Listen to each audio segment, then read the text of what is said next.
Hey, it's me again.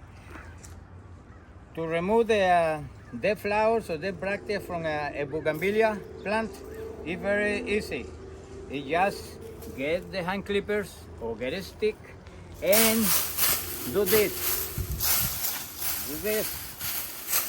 Do this. Look at that. So simple, and then the plant is going to look alive. It's going to look healthy. All those bracts, because they used to look very beautiful when they were fresh and new in there, but now look, they look dead. But by doing this, here again,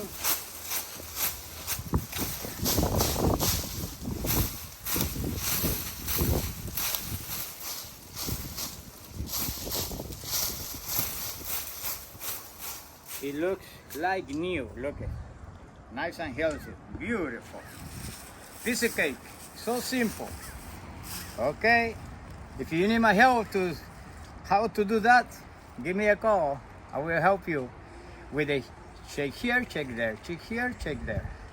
All right.